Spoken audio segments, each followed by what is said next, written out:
Halo dokter. Terima kasih ya dokter sudah mau meluangkan waktunya untuk ini webinar, menghadiri webinar ini. Silakan Sis Emi sebagai MC. Kita mulai aja ya. Baik.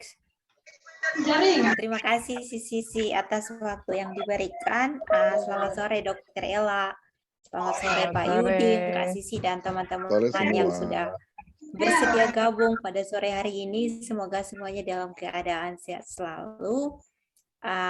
Dokter Ella, pada sore hari ini kita akan Q&A atau kita akan bertanya bareng Dokter Ella terkait dengan perawatan kesehatan mental disabilitas. Saya juga sedikit memperkenalkan kepada Dokter Ella dan teman-teman terkait dengan Difabel Sign ini didirikan pada awal tahun 2020. Dengan jumlah anggotanya itu ada 55 orang. Tetapi di dalam komunitas Difabel Sign ini ada dari seluruh Indonesia dan mereka juga ada beragam disabilitasnya. Ada yang polio, ada yang cerebral palsy, ada yang terlambat operasi, ada juga yang stroke, ada yang kecelakaan, bahkan ada yang disabilitas fisik lainnya, ada yang disabilitas netra, ada yang disabilitas rungu, dan lain-lain. Jadi di dalam komunitas Difabel Sign ini beragam Dokter Ella. Nah, komunitas Difabel Sign ini didirikan atas dasar firman Tuhan di Mazmur 10 ayat 45. Dan misinya komunitas Difabel Sign ini adalah hidup sesuai firman Tuhan, dan misinya adalah berbuah sesuai dengan karunia yang diberikan. Jadi itu perkenalan singkat terkait dengan komunitas Difabel Sign. Saya akan memberikan kesempatan kepada Dokter Ella untuk memperkenalkan namanya, aktivitasnya sehari-hari. Mungkin waktu dan kesempatan saya berikan kepada Dokter Ella. Silakan. Oke, terima kasih atas kesempatannya dari komunitas Disability Shine ya. Sekarang sebenarnya sudah jadi Shine Disability, Dok. Shine Disability Community. Oke, Shine Disability Community. Iya. Terima kasih untuk kesempatannya. Saya boleh bergabung. Sebenarnya saya juga beberapa bulan ini ada di grup ya, tapi diem doang. Waktu itu memang diundang sama Patricia ya, sama Sisi untuk join dalam grup ya. Cuman saya ya lebih ke pasif aja ya, diem. Tapi kalau misalnya ada pertanyaan nanti bebas aja sih, boleh tanya di grup. Nanti saya sebisa mungkin waktu lagi available akan jawab. Ya. Oke. Jadi saya dulu kenal Sisi juga dari RSCM ya, di Psikiatri RSCM. Udah lama ya. Cuman sekarang saya udah nggak di RSCM, saya sekarang ngajar di Fakultas Kedokteran Trisakti, terus ada praktek juga di Balai Rehab Narkotika BNN, ada di Rumah Sakit Harapan Bunda, dan juga ada Panti Bina Laras yang juga kerjasama juga sama Dinas Sosial ya, bagi orang-orang yang nggak punya keluarga, itu ditampung di sana juga ya. Kegiatan sehari-hari ya ngajar, praktik, tapi cukup santai sih sebenarnya ya, masih bisa atur waktu. Gitu aja sih ya. Thank you untuk Dr. Dani. Thank you dan Dr. Ella udah mau bergabung dengan kami nih. Terima kasih banyak Dokter Ella. Saya salut loh. Iya, sama-sama. Semoga sih nanti bisa membantu jawab ya. Iya. Baik Dokter Ella, kita langsung ke pertanyaan-pertanyaan yang teman-teman sudah berikan kepada saya. Di sini mungkin saya akan membacakan pertanyaannya saja, tapi nanti akan langsung dijawab oleh Dokter Ella, dan jika teman-teman merasa pertanyaannya itu masih ingin dijawab lagi atau dijelaskan lagi, silakan teman-teman bertanya langsung ke Dokter Ella. Jadi di sini Dokter Ella ada Kak Chandra. Dia bertanya terkait dengan apakah disabilitas yang dia miliki itu memiliki sensitivitas perasaan lebih tinggi. Nah, bagaimana perasaannya? itu dari Kak Chandra. Mungkin Dokter Ella bisa menjawab pertanyaan dari Kak Chandra dulu sebelum kita lanjut ke yang lain. Silakan. Oke, oke. Menarik nih pertanyaannya ya. Mungkin karena bisa jadi dirasakan sendiri ya. Jadi tercetuskan pertanyaan seperti ini ya. Oke, sebenarnya kalau dibilang lebih sensitif perasaannya nggak bisa dibilang gitu juga ya.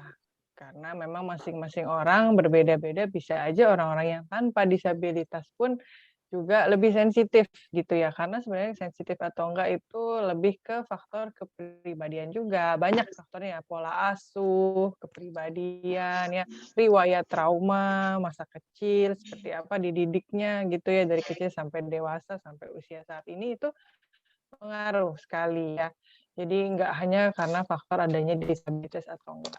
Namun bisa dibilang kalau ada disabilitas bisa jadi faktor resikonya lebih tinggi ya mengalami misalnya ada kan bisa berhubungan ya dengan diskriminasi atau stigma ya masyarakat sehingga akhirnya lebih berisiko mengalami suatu masalah atau gangguan jiwa bisa juga ya lebih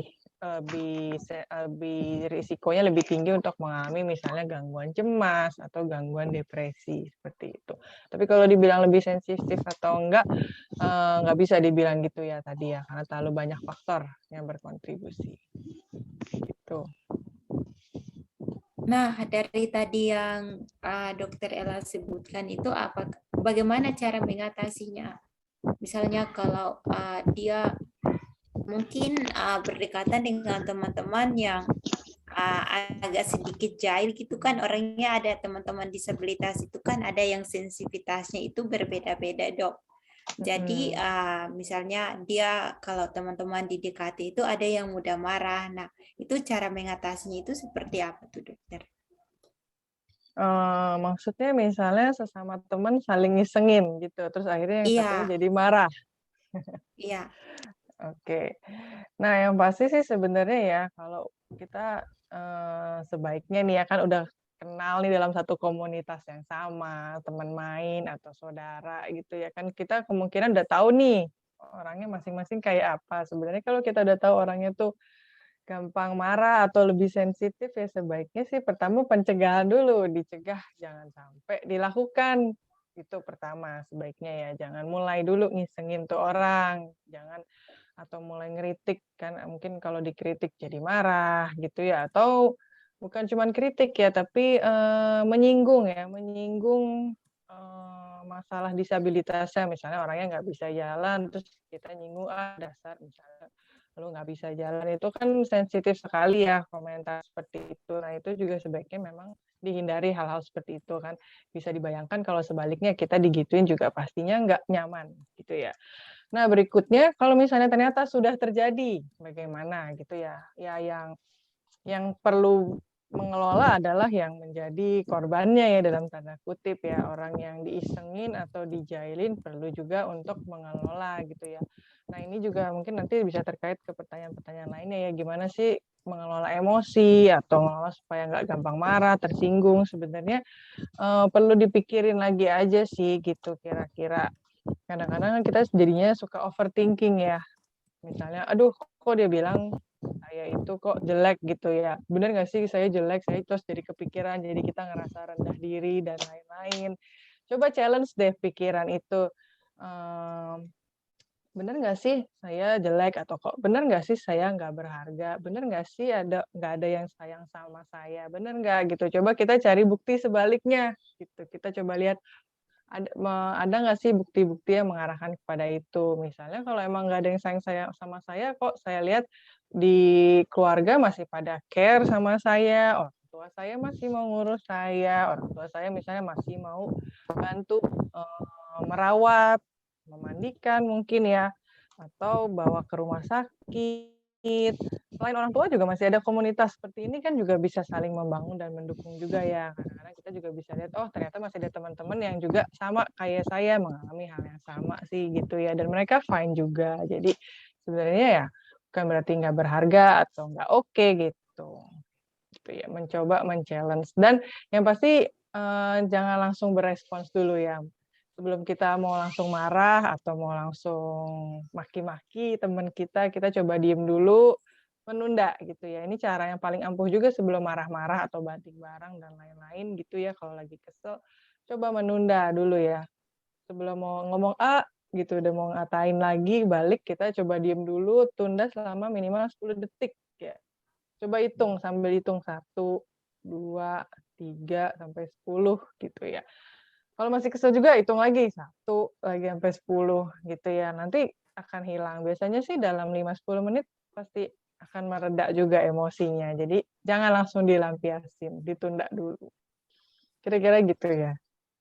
Baik, makasih Dokter Ella atas penjelasannya.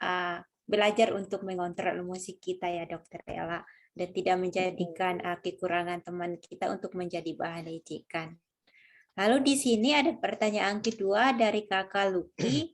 Kakak Luki bertanya terkait dengan bagaimana cara mengatasi stres berlebih dan tuntutan berlebih dari lingkungan.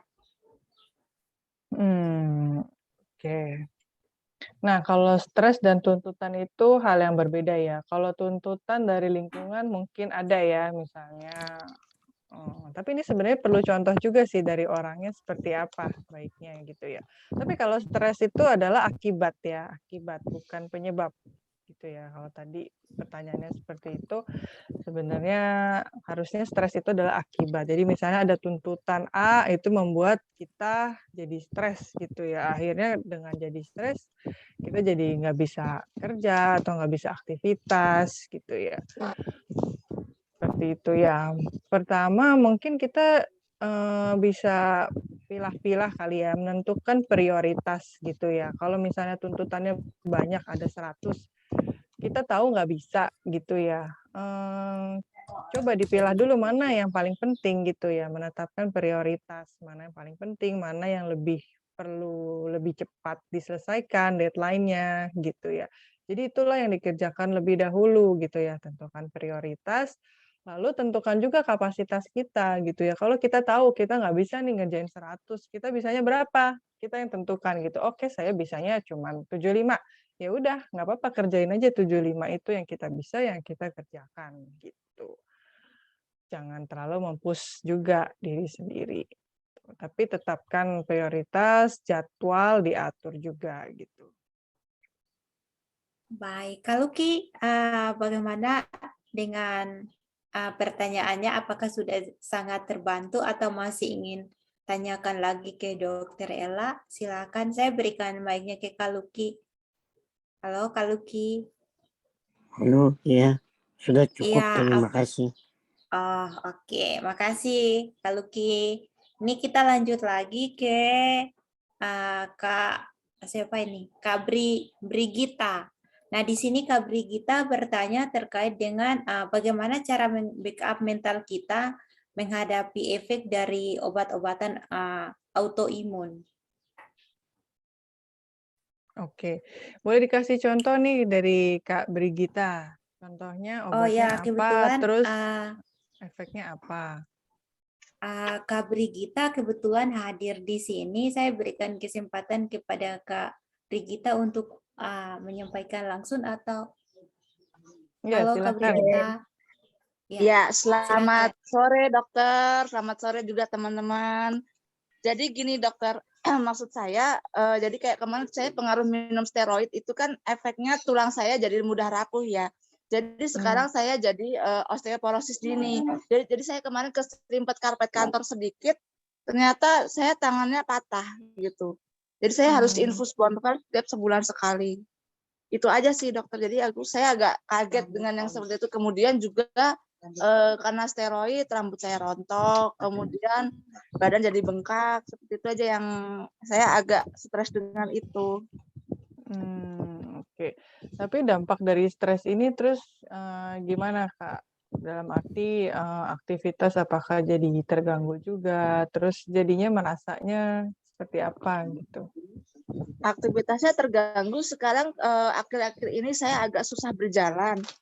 Kemudian ya itu jadi karena badannya sering nggak enak, jadi konsentrasi susah. Jadi untuk kerja juga jadi sering dapat teguran karena nggak konsentrasi seperti itu, dokter.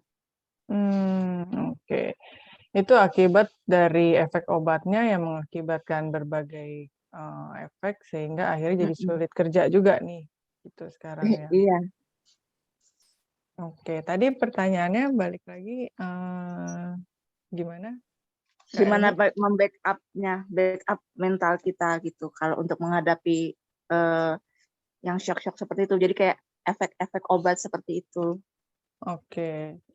Pertamanya sebelumnya waktu diberikan obat itu sudah diberikan penjelasan oleh dokternya apa sih kemungkinan efek yang bakal terjadi, dampaknya.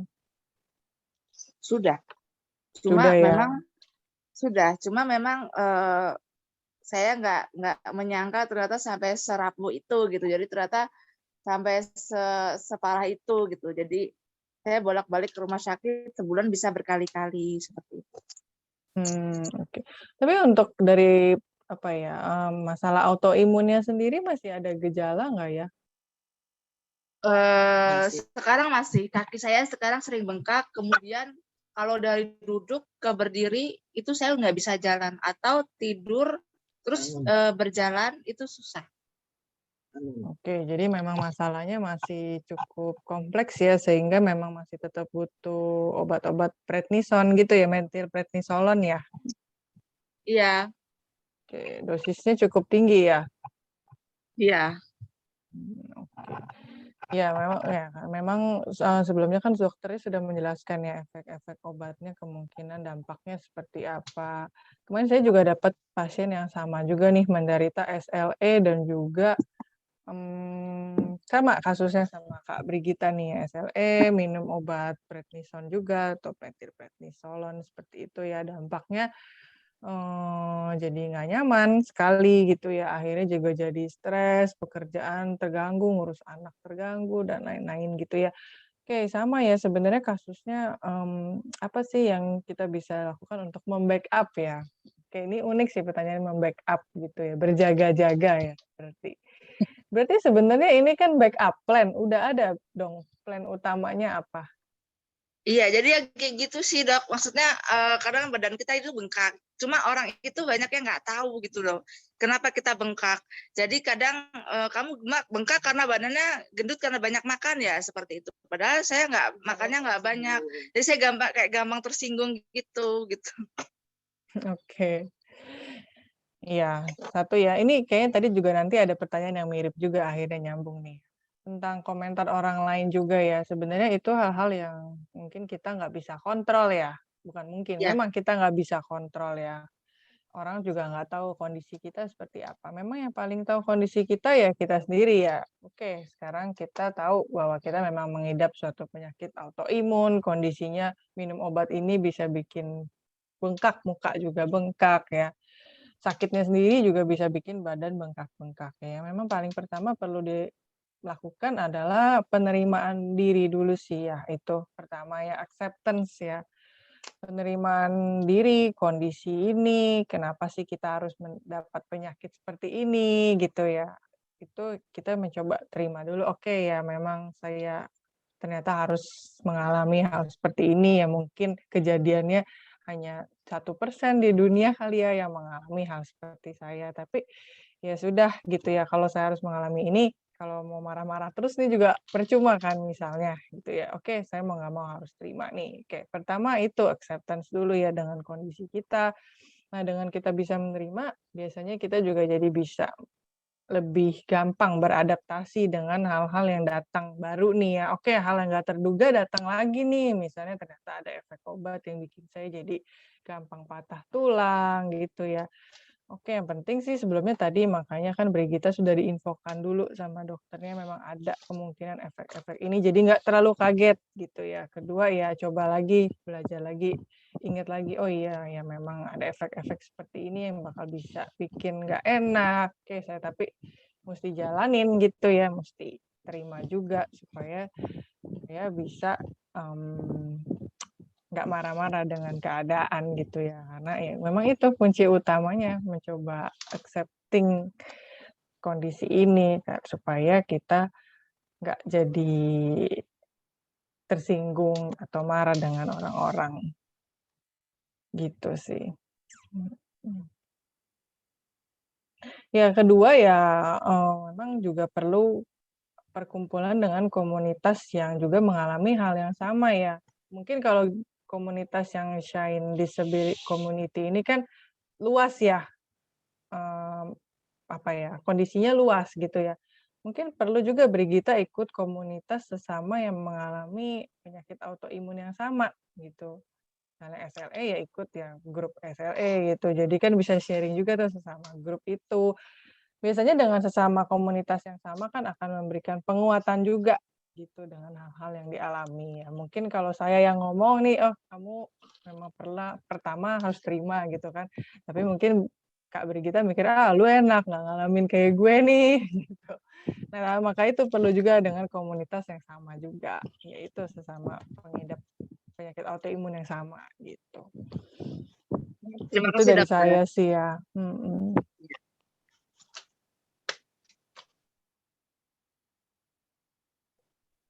Terima kasih Kak Brigita. Di sini saya lanjut lagi ke teman-teman yang ada di grup dulu. Nanti ada pertanyaan dari beberapa teman yang tidak gabung baru saya bacakan di terakhir. Di sini ada Kakak Romi. Kakak Romi bertanya terkait dengan di saat saya bertemu dengan banyak orang, saya gugup. Jadi Kak Romi ini ceritanya kalau bertemu dengan banyak orang itu Kak Romi ini gugup, tangannya juga keringatan dan dingin. Terus juga dingin seperti tremor. Nah, Kak Romi juga mengalami gemetaran. Pernah di suatu saat Kak Romi nggak bisa nahan nih gemetarannya itu. Sampai dia cubit kakinya sendiri. Nah, dia cubit kakinya sendiri ini agar dia bisa tenang kayak gitu. Nah, dia juga, Kak Romi juga mengatakan bahwa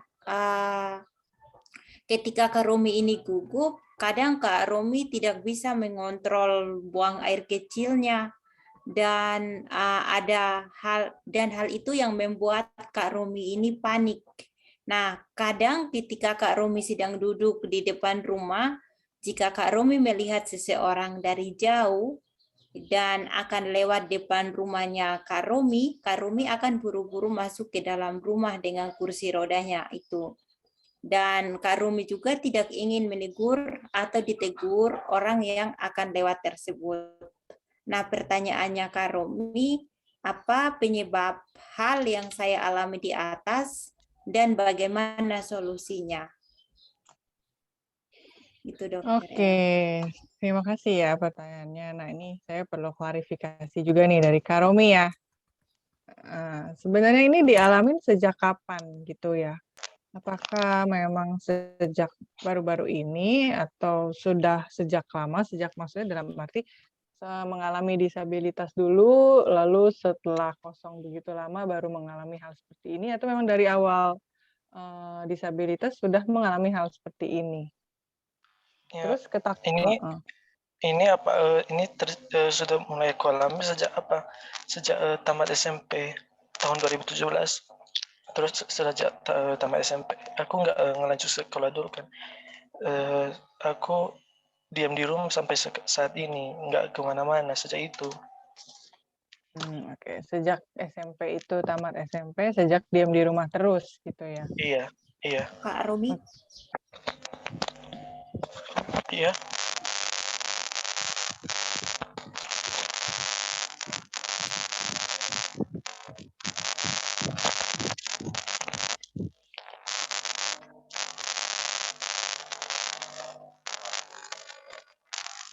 Silakan Romi. Oke.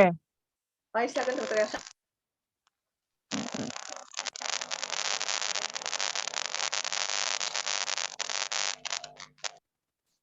Ya. Nah, terkait itu dari 2017, sebenarnya dialami Kak Romi ini takut ketemu banyak orang yang nggak dikenal, atau kalau misalnya ketemu orang-orang yang dikenal masih fine? Misalnya ketemu keluarga atau teman-teman di komunitas ini, kalau ketemu nggak apa-apa. Atau hanya orang tertentu memang yang ditakutin gitu? Enggak, semua orang Kak, semua orang. Semua orang. Keluarga sendiri yang serumah? Kalau nggak keluarga sendiri nggak biasa aja. Oh, oke. Biasa. Jadi orang-orang lain di luar keluarga, Kak Romi merasakan Yang hal-hal jarang seperti itu. pernah ketemuan ya, yang jarang ketemuan. Dulu padahal nggak ada ya seperti itu ya. Ya saat SMP saya berani-berani aja saat sekolah. Yang dirasakan apakah takut mungkin akan dinilai atau dihakimi, dijudge? Apa ya? Kayak ada rasa ingin menghindar aja, nggak mau ngomong sama orang. Oke. Mungkin ada rasa ada kurang percaya diri kalau misalnya harus Iya, ketemu seperti itu ya. Oke. Ya, jadi sebenarnya hal-hal seperti ini bisa jadi ada beberapa kemungkinan ya. Bisa jadi ini fobia sosial atau mungkin juga suatu kepribadian cemas menghindar bisa juga ya. Jadi ada beberapa kemungkinan ya. Tetap perlu dielaborasi lebih lanjut. Namun kan core masalahnya atau akar masalahnya adalah memang ada rasa ketakutan yang nggak pengen ketemu orang gitu ya. Karena ada mungkin tidak percayaan diri akan diri sendiri atau harus tampil atau akan bentuk tubuh dan lain-lain kalau harus ngobrol bagaimana gitu ya. Nah, wajar aja sih terjadi kondisi yang seperti ini gitu ya. Banyak kok yang mengalami juga ya, Romi ya, sebenarnya kondisi ketakutan untuk ketemu orang gitu ya.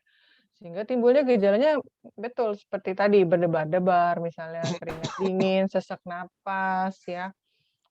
Bahkan bisa sampai kayak rasanya mau pingsan gitu ya, atau tadi ya seperti kayak jadi kencing gitu ya, saking takutnya ya, gemetar. Tapi biasanya kan kalau udah nggak ketemu orang atau udah jauh dari situasi itu udah membaik lagi kan ya, nggak berapa lama kan ya? Ya itu ciri khasnya memang dari kondisi seperti ini gitu ya. Sebenarnya yang bisa diatasi dengan cara apa? Ini tuh perlu namanya psikoterapi ya. Nah, mungkin nanti Sisi bisa sharing tuh apa sih yang dialami dengan proses psikoterapi ya.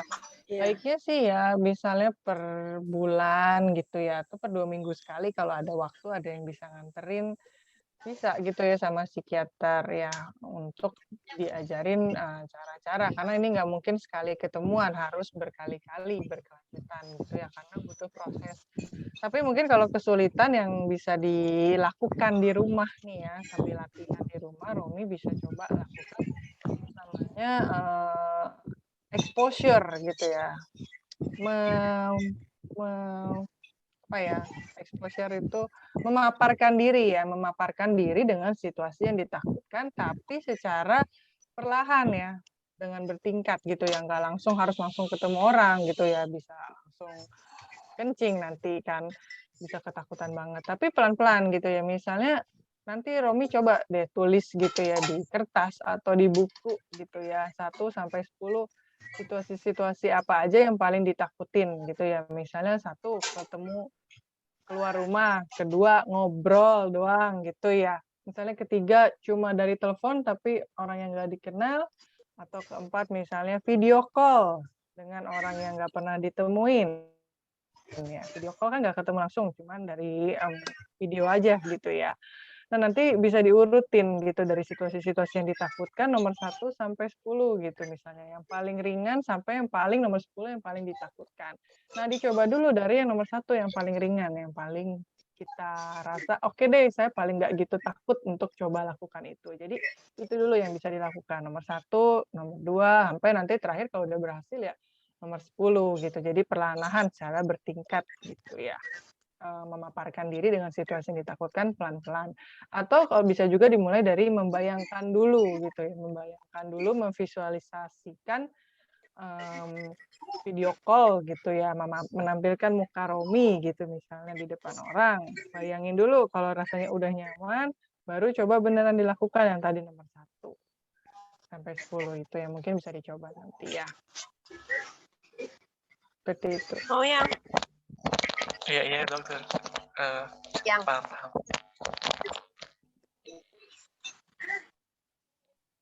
Ya terima kasih untuk jawabannya dokter. Oke, terima kasih Kak Romi. Mungkin Sisi mau sharing atau kita lanjut ke Lanjut yang aja sih bertanya nanti aja itu? saya sharingnya. Oke, Masuk aja, terima iya. kasih Sisi. Iya.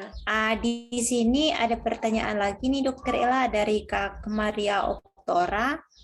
Dia bertanya terkait dengan kenapa orang-orang yang kita ini mudah, mungkin Kak Maria ini dia bertanya kenapa orang-orang disabilitas seperti kita ini mudah sekali rapuh gitu.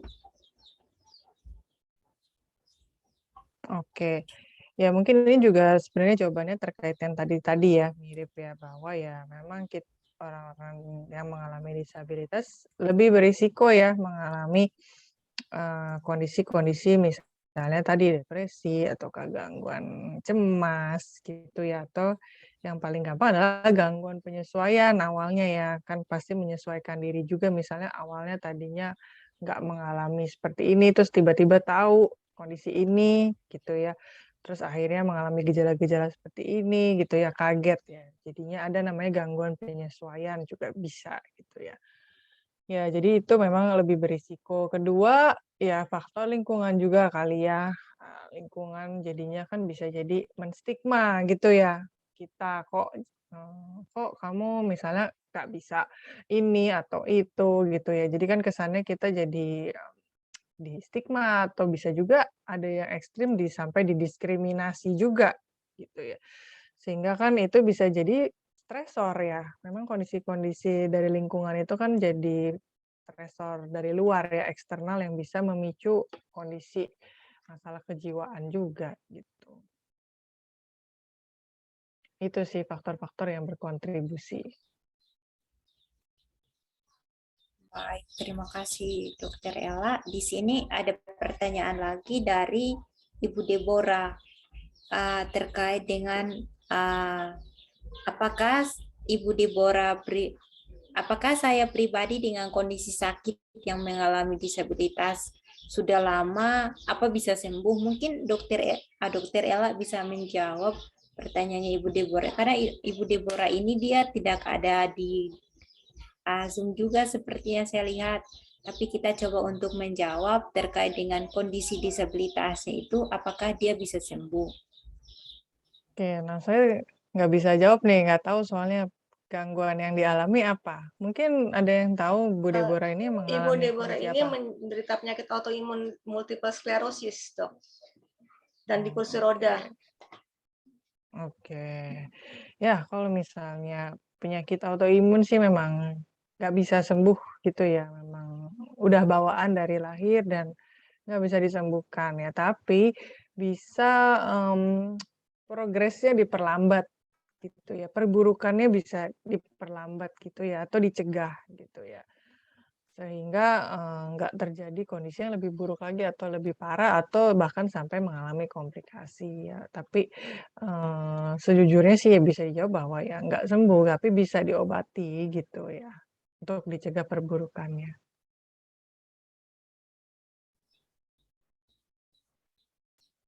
Baik, Gitu terima aja ya. kasih. Terima kasih. Di sini masih ada dua pertanyaan lagi dari Kak Henry. Dia bertanya terkait dengan apakah disabilitas yang sudah dewasa seperti Kak Henry ini lebih sulit mengendalikan emosi seperti mudah marah dan suka menyendiri. Oke. Sebenarnya kondisi disabilitas apapun atau emosi apapun bisa muncul kapan aja gitu ya. Justru bahkan malah lebih sulit lagi kalau sudah dirasakan dari muda, lebih sulit disembuhkan atau dikelola lagi justru malah ya biasanya ya. Nah, justru kalau misalnya di usia yang sudah lebih lanjut gitu ya, baru mengalami, justru kan sebenarnya sudah ada banyak pengalaman juga ya, gimana sih mengelola emosi, mengelola perasaan yang nggak enak, atau mengelola keadaan yang nggak nyaman gitu, biasanya udah lebih ada pengalaman. Tapi ya memang tergantung juga beda-beda, tetap setiap orang nggak bisa dibilang black and white nih, iya atau tidak pasti akan lebih buruk tetap ya. Karena tadi tetap ada faktor yang berkontribusi tadi ya, di mana ada kepribadian, pola asuh, riwayat masa lalu, semua itu membentuk kita yang masa sekarang sehingga ya gitu ya. Jadi nggak bisa langsung dibilang bakal lebih susah gitu ya. Tapi yang pasti mau umur berapapun bisa dibelajar untuk mengelola gitu ya. Tetap bisa belajar untuk mengelola, belajar mengatasi, mengontrol emosi gitu. Asal kita mau, karena memang ya kadang-kadang ini ya orang-orang, pasien-pasien saya juga banyak yang kayak, aduh saya nggak bisa nih marah, ngelola emosi gitu. Baru sekali, oke lebih baik, besoknya nggak bisa lagi. Ya memang itu harus dilatih terus ya, karena memang situasi yang membuat kita marah atau tersinggung pasti akan datang kapan aja, dan pasti akan datang gitu ya. Jadi situasi-situasi itu yang membuat kita harus latihan nih, mengelola emosi tersebut gitu ya. Jadi nggak mungkin sekali kita bisa, terus nanti datang lagi, terus kita auto bisa, enggak. Kita yang memang harus secara sadar mengelola tadi ya, misalnya menunda marah gitu ya. Walau kalau ada overthinking, kita belajar untuk men-challenge tadi pikiran kita atau mempraktikkan pikiran-pikiran alternatif sehingga kita jadi nggak overthinking gitu. Itu memang harus dilatih terus-menerus setiap ada situasi yang bikin kita marah, kesel, tersinggung dan lain-lain gitu. Jadi harus dilatih terus sehingga pada akhirnya bisa jadi kebiasaan gitu. Akhirnya oh tiap ada marah oh diem gitu ya. Tapi tetap harus dilatih lagi, ingat lagi, kadang suka lupa, udah langsung auto misalnya mau mukul orang atau ada yang auto mau menyakiti diri, ingat lagi, berhenti dulu gitu ya. Tetap harus menyadari gitu ya, dan action gitu sih. Baik, terima kasih Dokter Ella. Masih ada satu pertanyaan lagi dari Sisrini. Sisrini bertanya terkait dengan bagaimana cara mengendalikan emosi kita saat ada orang yang memandang sebelah mata pada kita sebagai disabilitas. Karena reaksi awal biasanya itu mudah tersinggung dan merasa dia tidak berarti. Nah, cara mengendalikan emosinya itu seperti apa, Dok? Nah, oke, saya rasa sih tadi jawabannya udah ada tadi ya. Ya. Kurang lebih ya, mengontrol emosi seperti apa ya tadi.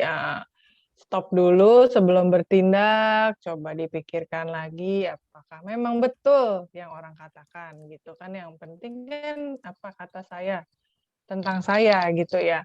Bukan kata orang, karena percuma juga mungkin kita mau buktikan kalau kita ini 100, kadang-kadang orang bisa aja kan pandangan orang subjektif ya, orang menilai dari kacamata dia. Bisa aja menurut kita itu 100, orang lain nilai kita tuh 70 gitu. Bisa aja ya. Terus menilai diri kita 70, orang bisa aja nilai lebih baik 100. Bisa jadi kan. Maksudnya kan subjektif sekali gitu ya. Yang penting kan apa kata kita juga tentang kita kan, karena percuma kita mau mendapatkan nilai dari orang banyak nih, kita ngumpulin poin-poin buat apa gitu. Sebenarnya kan yang penting yang jalanin hidup kan kita juga sendiri gitu ya. Kita yang ngejalanin, bukan orang lain yang ngejalanin. Ya itu, kita nggak bisa kontrol kata orang lain. Jadi ya tadi ya, jadi coba challenge diri sendiri, stop sebelum marah ataupun bertindak gitu ya. Kalau udah rasanya nggak bisa kontrol lagi juga bisa kita keluar dari ruangan tersebut ya. Misalnya kita lagi marah sama adik kita, dia bikin kesel, kita udah coba berhitung nggak bisa, udah pergi aja dari ruangan itu. Saya kesel banget ya, gue pergi dulu gitu. Ya pergi aja ke ruangan lain gitu, menenangkan diri atau keluar kayak ke halaman gitu ya. Seperti itu. Baik, terima kasih banyak dokter. Ini pertanyaan-pertanyaannya semua sudah saya bacakan. Nah, mungkin ada teman-teman yang ada di Zoom yang ingin mau bertanya langsung ke dokter Ella juga silakan. Mungkin dari Pak Yudi atau dari teman-teman yang lain silakan.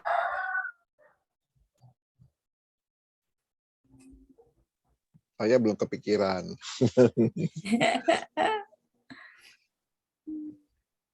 Iya, Kalau silakan dari nih Kak yang Sisi, lain. Ini Sis Margo mungkin kemarin katanya mau tanya, cuma belum sempat ini WhatsApp saya pertanyaannya. Sis Margo. Aku telat sis masuknya. Oh, Sebentar iya, sebentar ya, apa-apa. nanti aku coba rangkum dulu sebentar. Ya oke. Wah, panjang nih kayaknya pertanyaannya. Tak nih nanti jadinya. Bu Ella, saya mau ini dia ada sesuatu. Saya suka pikiran ada itu latihan olah napas. ya. Hmm. Saya udah coba saya sendiri tuh bagus gitu ya. Juga bisa meningkatkan autoimun dan sebagainya, itu bisa bagus banget gitu deh cara-caranya dia. Apa mungkin hubungannya bisa nggak ya membantu teman-teman ini semua di sini nih untuk bisa lebih stabil gitu. Oke, teknik olah nafasnya relaksasi itu ya Pak? Wim Hof punya teori. Seperti apa tuh Pak? Coba. Dia tuh yang bisa apa sih? Jadi karena napasnya bagus, jadi itu dia punya sel-sel tubuhnya banyak regenerasi yang terjadi tuh di dalam tubuhnya. Cepat sekali. Jadi membetulin saraf-saraf apa semua tuh cepat sekali. Caranya ada dia. Cara latihan dia diberitahu pada kita, udah ketahuan ada yang les, ada yang ini, lalu ada ininya yang bina, bukan kita sendiri. Oh, kamu kurang ini, kamu kurang ini gitu. Oke, mungkin kalau itu ada pelatihannya khusus, ada yang membuat juga terapinya, kan berarti butuh orang yang expert di bidang itu ya Pak ya. Nah, Ada tapi yang gratis. terkait Terus ada yang gratis juga ya. teman saya bisa latih pokoknya gitu. Oke, nanti Pak Yudi bisa share kali itu ke teman-teman di sini ya. Tapi yang Iya, terkait kayaknya dengan bisa itu bantu ya. betul sih Pak, memang kita di dunia psikiatri sendiri juga ada namanya teknik relaksasi gitu ya, seperti yang dipakai Kayak juga gitu di juga ada. meditation. Iya, Dia ada betul. seni itunya, tapi kita nggak ambil ke situ. Saya sih belum sampai situ ya, tapi mungkin berguna bagi teman-teman. Saya baru belajar pertama, kedua udah bagus gitu maksudnya. Banyak kemajuan yang saya rasakan lah gitu. Saya misalnya, saya tuh kena angin aja, kipas angin, masuk angin saya. Gitu. Nah, setelah latihan napas nggak apa-apa, buka baju nggak apa-apa gitu. Dulu mah saya nggak kuat banget itu. Jadi bisa bantu banyak hal, jaga kesehatan kita, emosi kita gitu. Betul Pak, ya memang terapi kalau di kita sih ada namanya terapi relaksasi ya, teknik relaksasi, yaitu caranya adalah menarik napas dari hidung 4 detik, terus ditahan 2 detik, terus dibuang dari mulut 6 detik. Jadi kita bisa sambil berhitung, sambil merem gitu ya, tarik napas 4 detik dari hidung, 1, 2, 3, 4, tahan 2 detik, terus buang 6 detik dari mulut. Nah itu memang membantu oksigen lebih banyak ke otak sehingga jadinya lebih rileks, lebih tenang. Itu memang teknik relaksasi bisa banget dipakai juga buat yang lagi cemas banget. Tuh tadi misalnya dari kasus Kak Romi tadi tuh lagi takut ketemu orang, bisa tuh mempraktikkan teknik relaksasi. Atau lagi marah tadi juga bisa dipraktikkan gitu. Jadi kita lebih rileks. Nah sebenarnya nggak harus lagi cemas atau marah atau kesel juga. Setiap malam sebelum tidur kita bisa praktikkan itu juga selama 10 menit. Betul, ya itu bantu kita lebih rileks, kedua lebih fokus juga sama saat ini. Jadi melatih awareness kita juga. Ya, betul. Kesadaran, kesadaran, betul, kesadaran akan saat ini, detik ini. Jadi nggak terlalu sibuk sama pikiran akan masa depan atau masa lalu, kan orang suka kayak gitu ya. Ya itu bisa banget memang dipakai. Oke, nanti saya sharing deh ya. Iya. Bu Ella, ini ada dari Kak Peti juga nih yang mau sharing. Mungkin bisa baiknya dinyalakan. Silakan. Kak Peti. Oh, ya. Enggak, tadi saya maksudnya minta share Pak Yudi yang cara pernapasan itu. Oke, ntar. Semua di grup aja, di grup. Iya, maksud saya gitu. Cuman bolehlah. Maksud saya gini, ya kalau mau share ya, saya mungkin karena umur saya mungkin sudah jauh lebih tua dari semua yang ada di sini ya. Dulu saya juga orangnya grogian. Dulu juga saya orangnya nggak berani ngomong, nggak berani tampil. Tapi mungkin itu ya, orang tua ya. Orang tua saya itu selalu kemana aja mereka pergi. Apakah ke gereja, apakah ke supermarket, atau kemanapun, mereka selalu membawa saya. Jadi mereka selalu bilang sama saya, kamu harus lawan itu. Kamu itu tidak buruk maksudnya. Tidak, ya kamu memang terlahir seperti ini, tapi jangan berpikir bahwa itu hal yang buruk gitu. Mama saya selalu bilang saya seperti itu ya. Jadi lama-lama akhirnya ya saya bisa gitu bicara di depan umum, saya bisa diminta untuk seperti memberi kesaksian, tetap aja ya jujur ya ngomong sekarang ini aja saya masih deg-degan.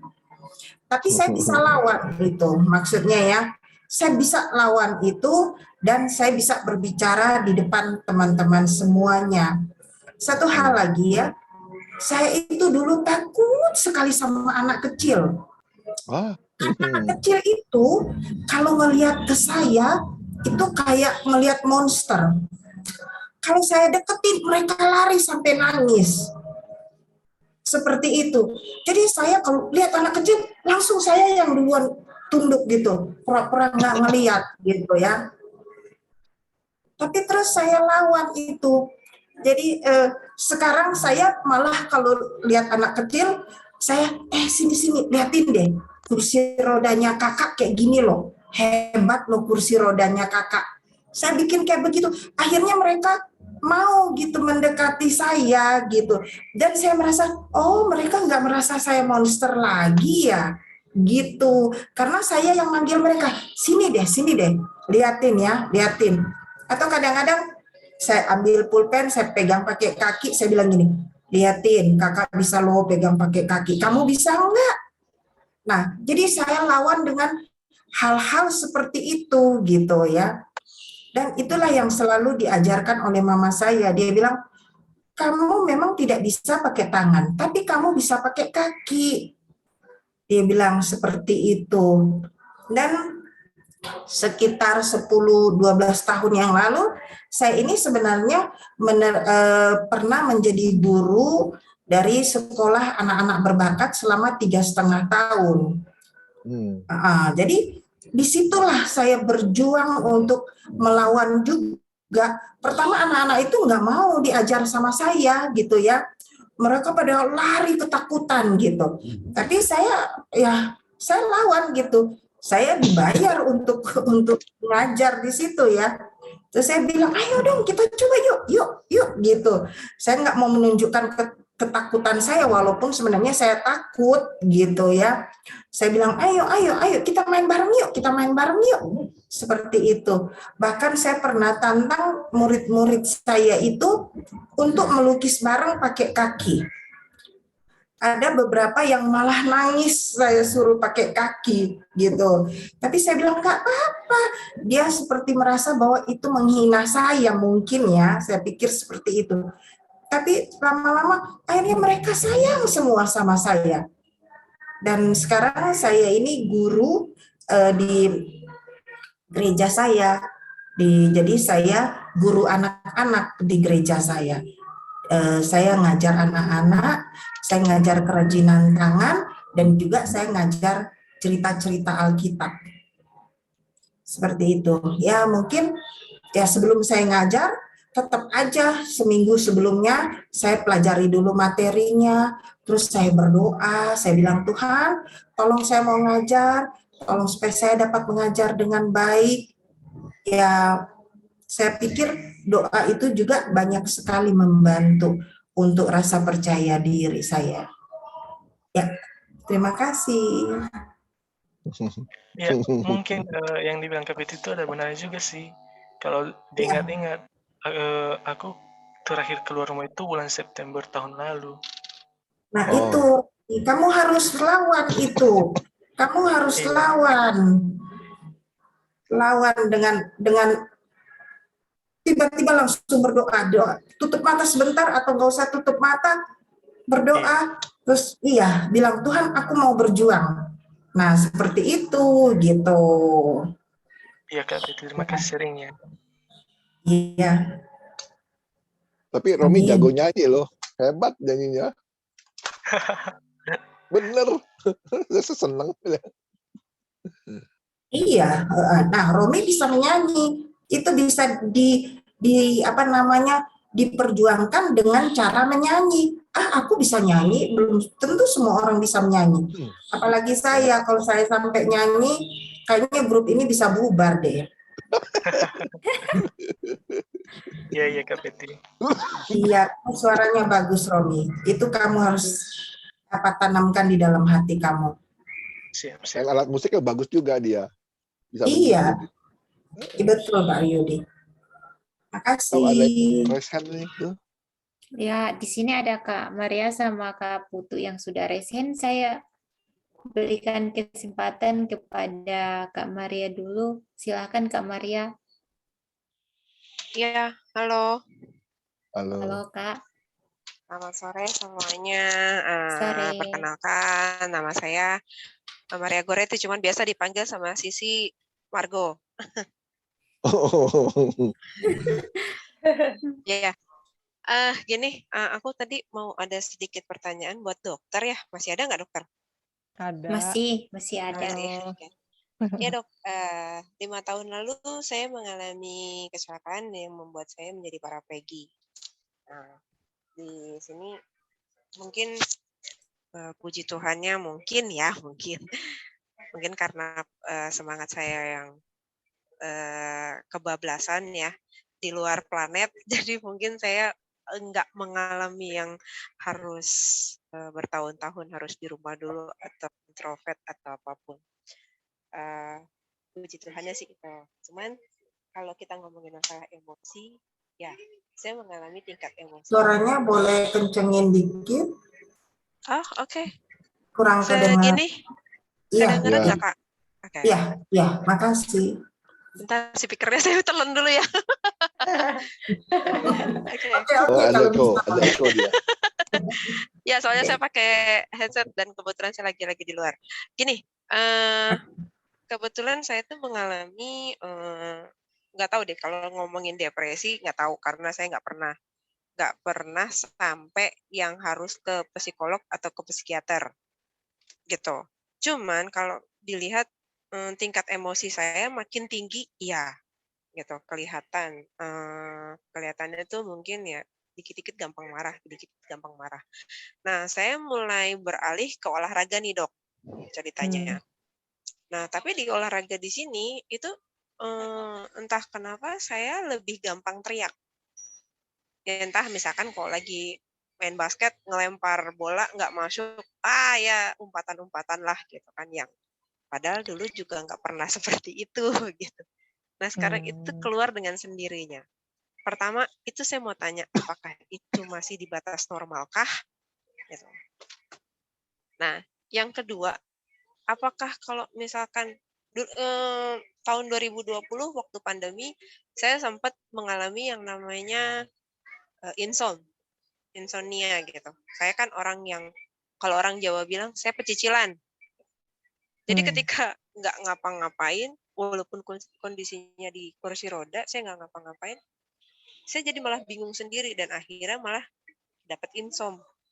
Nah di situ saya sempat konsultasi tapi sama teman saya. Dia psikolog tapi tidak yang belum yang profesional, masih dalam tingkat belajar lah gitu. Cuman memang sudah memasuki lisensi. Nah, menurut dia sih memang alihin aja lagi Kak untuk olahraganya. Udah saya terusin lagi olahraganya. Itu. Cuman ya itu tadi, yang tadi itu masih belum hilang nih gitu kan. Nah, terus jadi saya kayak nge-push diri saya sendiri, gue nggak boleh insom nih, gue nggak boleh diem nih gitu. Dan akhirnya ya itu jadi kebablasan dok. Nah, itu salah nggak sih dok kalau di dunia medis ya untuk psikologisnya dan lain-lain? Untuk sementara itu aja dulu dok yang ditanya. Oke. Oh ya satu lagi, satu lagi. Tadi kan ada latihan pernafasan. Nah kalau saya latihannya itu pakai yoga, walaupun tetap di kursi roda. Itu aja sih. Pernapasan yang mana tuh? Nah ya itu aja sih tambahan.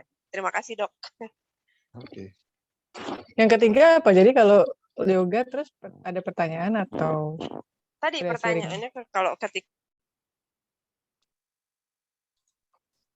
di mute. Mute sis.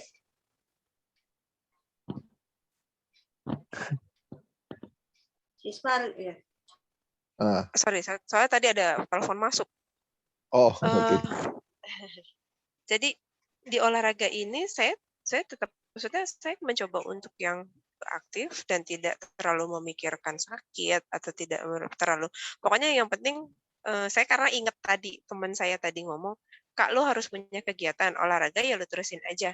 Tapi ya itu tetap apa ya, cara teriaknya aku gitu kan, terus cara ngumpat gitu tuh semakin jadi kayak keseringan. Bukan jadi nggak cuma di ya mungkin lagi ngejar bola apalah gitu keluarlah dari mulut gitu. Itu kayak sebenarnya kayak ngeluapin emosi, tapi bener nggak sih itu haruskah seperti itu? Tapi jadi kesininya jadi malah jadi kebiasaan gitu. Itu aja sih Dok. Mau ditanyain. Oke ya. Oke, yang pertama terkait emosi itu ya, sebenarnya wajar atau enggak gitu ya. Sebenarnya yang kalau dalam kita ilmu psikiatri bilangnya yang enggak wajar itu kalau misalnya sudah sampai mengganggu fungsi, dalam arti misalnya dengan marah-marah terus jadinya merusak hubungan Maria dengan teman atau Maria dengan keluarga atau dengan siapa orang yang di rumah terutama atau dengan pasangan atau ya orang tua seperti itu ya. Atau mengganggu pekerjaan gitu ya dengan marah-marah terus, emosi terus sampai akhirnya jadi ganggu kegiatan dan lain-lain gitu ya. Itu baru sebenarnya di batas tidak wajar ya. Nah, tapi bisa juga dilihat gini ya, kalau misalnya Maria saya udah keseringan ngumpat, kayaknya dulu saya nggak kayak gini kok saya jadi makin sering ngumpat gitu ya. Kayaknya itu juga sebenarnya udah warning sign juga nih bahwa sebenarnya saya kan harusnya nggak kayak gini gitu ya. Dulu saya nggak gini, kenapa saya jadi ngumpat terus gitu ya. Nah, bisa jadi itu juga butuh tempat pelampiasan yang lain. Kalau memang butuh melampiaskan ya bisa coba cara-cara lain tadi ya, misalnya teriak di rumah, di atas rumah yang lagi kosong boleh gitu ya. Tapi teriaknya teriak yang aja gitu, bukan yang mengumpat kata-kata kebun binatang dan lain-lain gitu ya. Mungkin nanti bisa diterapkan setiap Maria aware bakal mau ngumpat nih lagi kesel, coba teriak aja lebih kayak aja gitu daripada ngumpat bahasa binatang dan lain-lain gitu ya. Ini tuh yang bisa diterapkan.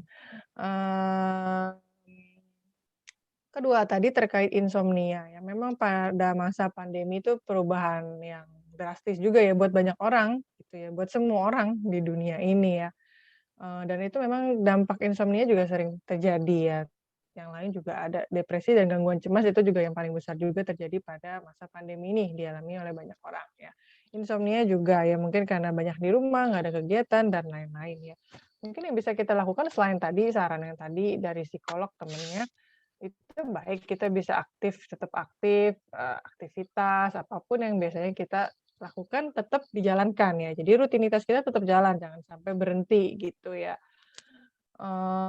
Kedua, tetap atur pola jam tidur gitu ya. Harus tetap diatur misalnya Maria biasanya jam berapa, bangunnya jam berapa. Misalnya dulu biasanya pola tidurnya tidur jam 10 gitu ya. Walaupun kita sekarang nih mengalami insom, kita tidur jam 3, tetap bangunnya di jam malam untuk tetap bangun di jam yang sama setiap hari dan tetap jangan tidur siang, jangan tidur sore gitu ya. Jadi kita tetap atur pola tidur kita seperti itu sehingga yang diharapkan kita ngantuk lebih cepat dan tidur lebih cepat seperti itu. Jadi walaupun nggak bisa tidur, tetap bangun jam 6 setiap hari. Jadi itu namanya coba atur yang namanya sleep hygiene ya, higienis tidur ya. Salah satunya atur pola jam tidur bangun, terus coba atur pola kamarnya juga supaya ciptakan lingkungan yang tenang, nyaman. Kalau dulu lampunya dimatikan, pasang aromaterapi gitu ya supaya lebih enak. Terus jauhkan juga handphone dari kita setengah jam sampai 1 jam sebelum tidur ya. Terus jangan rokok sore-sore ya, minum teh atau kopi juga karena mengandung kafein ya. Di atas jam 5 sebaiknya juga dihindarin. Gitu. Ya mungkin itu beberapa cara yang bisa dicoba dulu. Iya. Makasih sih Dok atas sarannya. Cuman kalau tadi tuh masalah rokok sih nggak ngerokok.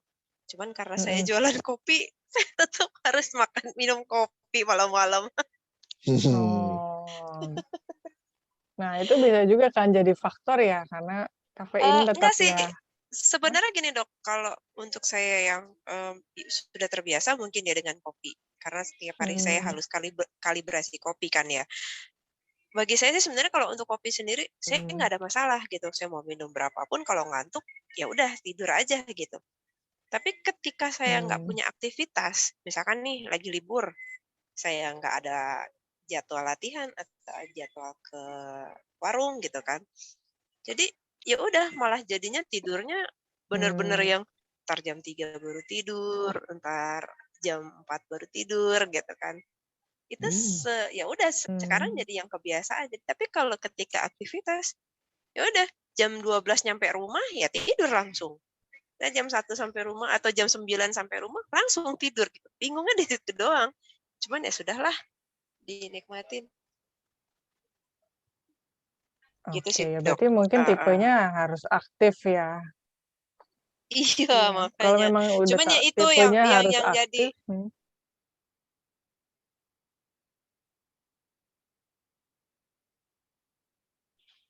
Tahu-tahu mute.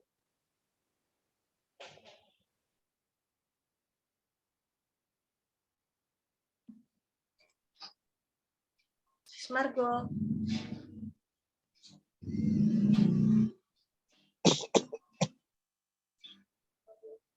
Halo? Halo ya. Tadi Iya. ke-mute tuh. Oh, ke-mute ya. Sorry, ada telepon masuk jadinya ini. Ya itu cuman itu aja sih. Maksudnya kadang-kadang cuman mulutnya aja. Walaupun aktif, terus ya mulutnya jadi ikutan aktif, Dok. Gitu sih. Itu yang masih jadi apa namanya?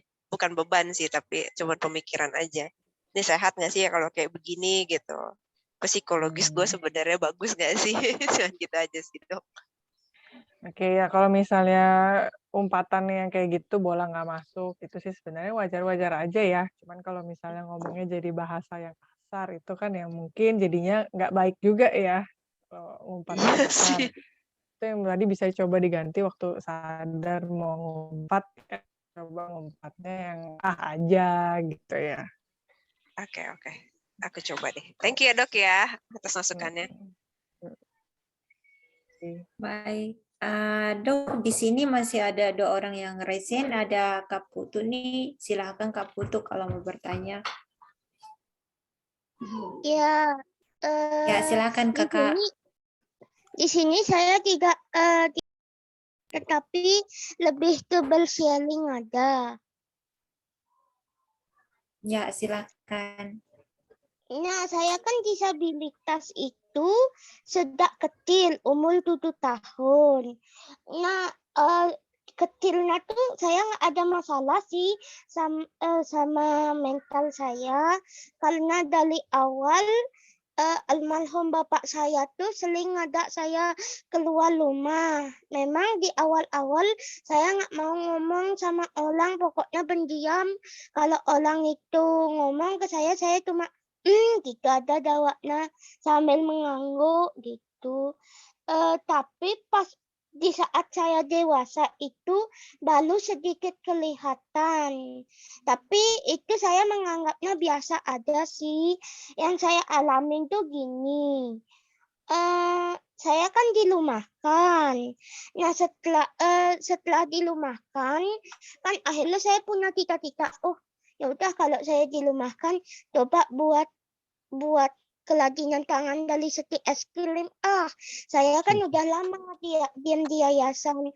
Pasti saya bisa buka bisnis sendiri. Nah, ternyata di sini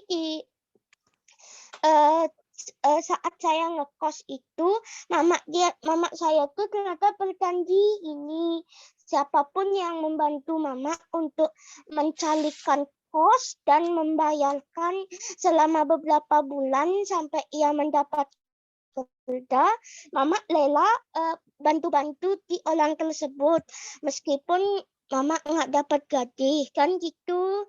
Nah, saya kan rencana buat bisnis kerajinan seti es krim, tidak dikasih lah sama orang tersebut yang bantu mama itu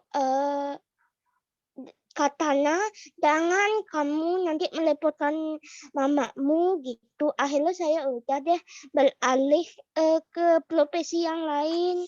Saya menjadi dropshipper. Nah, di saat saya menjadi dropshipper, saya mendapat kata-kata lagi dari luar.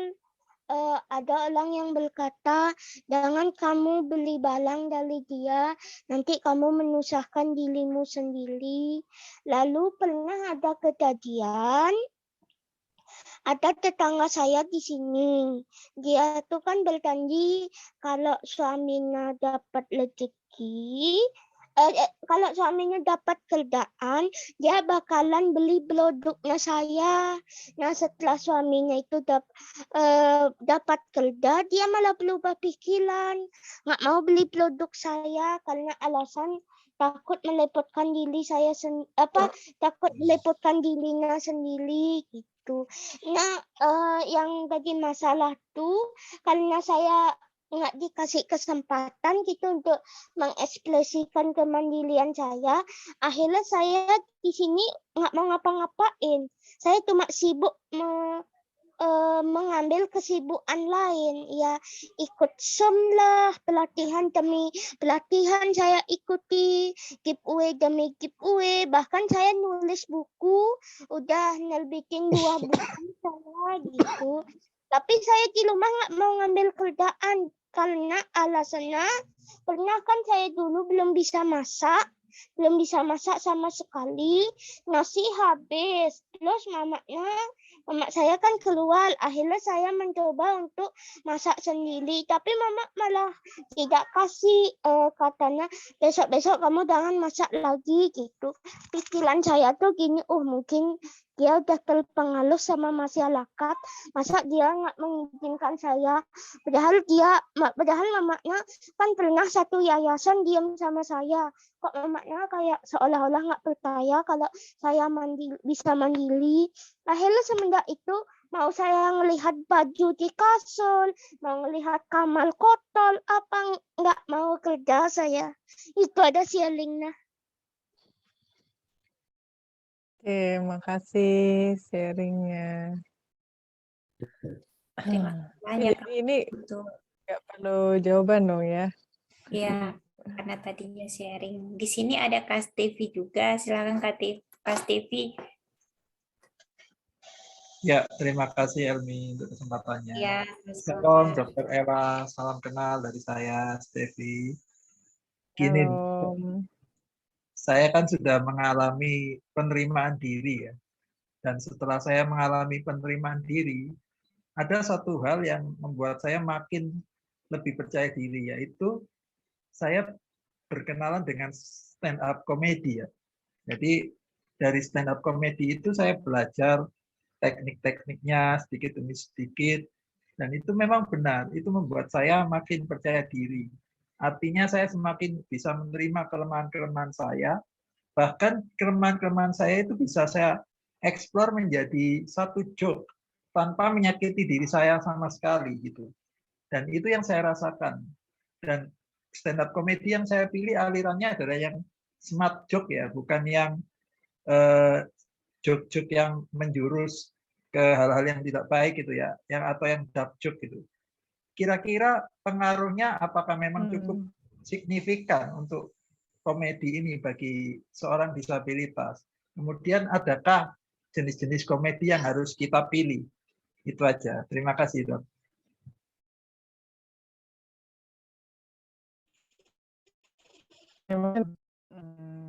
Kak Stevi. Oke, sebenarnya kan tadi kalau misalnya udah bisa menerima diri, udah paling baik gitu ya, itu adalah kunci awal dari bisa berubah nih, perubahan gitu ya. Tadi nyambung juga sama yang udah dibahas sama Kak Brigita tadi ya, tentang acceptance itu. Nah, itu kalau misalnya sekarang juga bisa nerima diri, bahkan segala kelemahan-kelemahan yang dialamin gitu ya, bahkan bisa membuat jokes juga tentang hal tersebut ya, tanpa jadi ngerasa rendah diri atau lain-lain ya, justru itu malah bagus ya. Itu sebenarnya humor itu adalah salah satu juga bentuk mekanisme defense ya, yang nggak sadar gitu, secara nggak sadar terjadi gitu ya. Humor itu justru adalah mekanisme defense yang baik atau dibilang itu yang matur ya. Jadi secara nggak sadar kalau kita bisa sampai humor, ya itu bagus sebenarnya ya. Itu baik-baik aja ya. Kalaupun misalnya humor ini maksudnya dalam arti lain ya kita humor gitu ya atau bercandaan lucu-lucuan untuk sebagai sarana hiburan atau membangun kita boleh-boleh aja ya sebenarnya kalau tadi terkait pertanyaannya ya sampai mana batasannya yang pasti yang bukan hal-hal yang misalnya merusak diri gitu ya. Kalau misalnya jokes-nya merusak citra diri, membuat kita jadi makin gak percaya diri, tentunya itu adalah humor-humor yang harus dihindarin gitu ya. Misalnya akan membuat kita jadi ngerasa makin gak pede, makin nggak oke ngerasanya, ya itu sebaiknya dihindari, jangan ditonton lagi ya. Sebagai sarana untuk hiburan, lucu-lucuan boleh ya, atau isi waktu boleh-boleh aja sih sebenarnya humor gitu ya. Nah tapi balik lagi ke masing-masing ya. Setiap orang memiliki, setiap individu punya kesukaan yang beda-beda juga tuh gitu. Ada orang yang nggak suka nonton humor atau stand up komedian, ada juga gitu ya. Yang nggak harus juga ke sana gitu. Jadi kembali ke preference masing-masing. Tadi misalnya yang Kak Maria hobinya olahraga, hobinya basket, yoga dan lain-lain. Ya dia sukanya olahraga, tapi ada orang yang nggak suka olahraga, sukanya komedi, boleh gitu. Jadi masing-masing boleh-boleh aja asal ada manfaat dan bukan keburukan gitu. Oke, terima Dok, kasih. saya mau tanya kalau hobi menulis seperti saya gimana? Bagus banget itu malah ya. Tadi sebenarnya saya panggilnya siapa? Putu. Lima. Lima. Prima. Tuh sesuai nama di sana. Ibu tuh Prima. Prima. Iya. Prima, oke ya. Iya, Prima. Jadi sebenarnya nulis boleh banget ya kalau kamu sukanya nulis buku lagi ya. Itu bagus banget ya kan boleh aja masing-masing. Kalau misalnya tadi kamu nggak mau masak tapi atau nggak dikasih kesempatan kerja lain, ya kamu bisa fokus dulu dengan apa yang kamu bisa lakukan sekarang nih. Prima bisanya lakuin nulis, bahkan itu jadi hal yang sangat berkualitas banget, bisa sampai jadi buku gitu ya. Ya itu bagus, boleh. Ada yang hobinya nulisnya journaling juga boleh gitu. Ada yang hobinya gambar, gambar-gambar. Sekedar gambar-gambar nggak harus jadi dijual juga nggak masalah gitu ya. Yang penting kan kita juga mengisi waktu, satu, kedua kita senang melakukannya. Dengan kita senang itu membuat kita juga apa ya, zat-zat kimia, hormon-hormon bahagia di otak juga keluar gitu. Sehingga kita akhirnya jadi happy, ngerasa lebih baik mood-nya. Seperti itu. Oh, berarti saya ini termasuk ini ya, tingkat kepercayaan dirinya tuh termasuk tinggi ya, meskipun tidak diizinkan sama orang, meskipun orang itu tidak percaya sama saya, tapi saya bisa mengalihkan gitu loh. Yang awalnya rencana pengen bisnis kerajinan seperti es krim, tiba-tiba jadi penulis. Itu termasuk apa namanya kalau dari segi kedokteran? Nggak termasuk apa-apa sih. Sebenarnya itu berarti Prima memiliki kemampuan ya mengolah ya, beradaptasi, bisa fleksibel dengan keadaan, justru itu baik ya. Kan ada orang yang memaksakan diri gitu ya. Saya maunya harus jadi penulis, kalau nggak dikasih kesempatan itu saya langsung marah-marah dan lain-lain itu bahkan bisa menjadi konsekuensi yang lebih buruk. Tapi kalau Prima justru malah bisa fleksibel ya, terima, oke, terima keadaannya saya nggak bisa dapat kesempatan itu, ya udah saya bisanya apa nih? Saya bisanya ini, ya udah lakukan saja itu, gitu. Itu namanya berarti kemampuan fleksibilitas, adaptasinya Prima baik, gitu. Makasih. Sama-sama. Terima kasih Kani Putu Prima. Tadi saya lihat dari Ibu Rini Jogja tuh lagi resen. Mungkin Ibu Rini mau sharing atau mau tanya ke Dokter Ella, silahkan. Iya, selamat sore Dokter Ella, selamat sore teman-teman. Sore. Iya, saya ingin nanggapi KPT tadi. Sebenarnya sama sih, saya kan mulai tunanetra umur 10 tahun karena glaukoma ya. Mengalami proses penerimaan diri 3 tahun, kemudian saya masuk SLB. Tapi justru di SLB A itu saya merasa nggak nyaman. Gitu, jadi saya merasa nggak nyaman karena di teman-teman disabilitas netra waktu itu kalau misalnya ada yang berprestasi kayak malah dibully gitu. Ya, jadi jauhin lah, nanti dia olok-olok gitu. Jadi kayak nggak ada support dari teman-teman. Nah dari situ saya nggak nyaman kan di SLB, saya ke SMP umum, ke SMA umum sampai kuliah selesai juga di umum. Nah di situ saya merasa malah justru orang-orang non disabilitas lebih mengapresiasi saya, lebih menghargai saya gitu ya. Intinya mereka lebih bisa menerima saya lah gitu.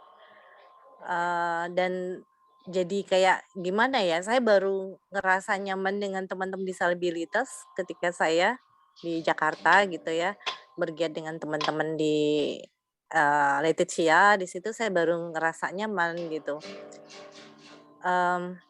Mungkin mau ini aja sih, menggarisbawahi ke Peti tadi, artinya sebenarnya kalau kita ingin apa ya istilahnya mengaktualisasikan diri kita ke non disabilitas ya kita harus berani keluar dulu dari zona nyaman kita gitu. Artinya jangan nunggu ditegur dulu deh gitu ya. Kalau bisa misalnya sama teman-teman ya kita ngajak ngomong dulu gitu. Kadang-kadang teman-teman non disabilitas kan bukan mereka nggak mau berteman sama kita, tapi mungkin mereka takut dalam artian segan gimana ya ngajak ngomongnya, nanti tersinggung nggak ya kalau diajak ngomong kayak gitu. Jadi mungkin kita dulu yang disabilitas mungkin yang harus lebih proaktif supaya mereka juga tahu oh kita ternyata enak loh diajak berteman, tuh kita biasa kok seperti orang-orang lain gitu, nggak ada bedanya, cuma bedanya kita disabilitas mereka enggak, itu aja. Itu aja sih sharing dari saya. Terima kasih dokter, teman-teman. Tuhan berkati. Terima kasih sharingnya. Saya mau nanggapin sedikit lagi, boleh, Dok? Ya, silakan. Silakan. Yang saya sedikit tanggapin itu cuma satu. Saya dulu kan pernah training di tempat umum, namanya di Pelak Cahaya Simpel. Nah di sana tuh teman-teman awalnya tuh kan ya, kasihan dia, gimana ya kita ngasih kerjaan ke dia. Kalau kita nggak ngasih kerjaan kan dia training di sini. Sampai kadang-kadang saya tuh bawel gitu loh sama teman-teman di sana. Selesai kerja, datang dah saya, mana lagi kerjaan gitu dah saya. Kalau nggak dikasih ya minta lagi. Ya memang adaptasi antara non disabilitas sama disabilitas itu sangat susah. Kadang-kadang ada orang yang non disabilitas gampang beradaptasi dengan disabilitas. Kadang-kadang ada juga yang susah beradaptasi. Bahkan karena dua pengalaman saya yang berbeda ini, saya sempat loh menulisnya menjadi sebuah buku, dan buku tersebut sudah terjual, udah ada di Pondok Kasih bahkan bukunya. Itu aja sih. Terima kasih sharingnya. Terima. Terima kasih sharingnya. Mungkin dari teman-teman yang lain. Sepertinya sudah sih. Oh ya, oke. Kita mengakhiri diskusi kita dengan Dr. Ella pada sore hari ini. Terima kasih banyak dokter atas waktu dan kesempatannya sudah sharing bersama dengan kami pada sore hari ini. Kita akan bertemu mungkin di grup. Jika masih ada yang ingin mau bertanya, silakan nanti lewat grup. Saya juga mengucapkan terima kasih buat teman-teman yang sudah mau untuk bertanya kepada dokter. Terima kasih banyak atas waktunya, dan demikian saya mengakhiri diskusi kita dengan Dokter Ella pada sore hari ini. Mau foto bersama, Sis? Boleh, Dokter Ella? Oh ya. Boleh. Ya, silakan teman-teman dibuka videonya. Lucky, Kapeti, Sis Rini, Sis Margo, Bro Romi. Oke, Romi belum, Margo, Lucky, Sis Rini, Kapeti, Prima, Sis Prima. Oke, Lucky udah, Sis Rini. Ya udah, baiklah. Oke, 1, 2, 3. Ya sudah. Belum. Oh belum. Iya ya. Ya udah Hidup 1. lampu tadi. Iya 1, 2, 3. Sudah. Baik. Baik. Terima kasih banyak Dokter Ella. Terima kasih Terima kasih, semuanya. Terima kasih. Terima kasih Dokter Ella ya. Terima kasih Dokter Ella. Terima kasih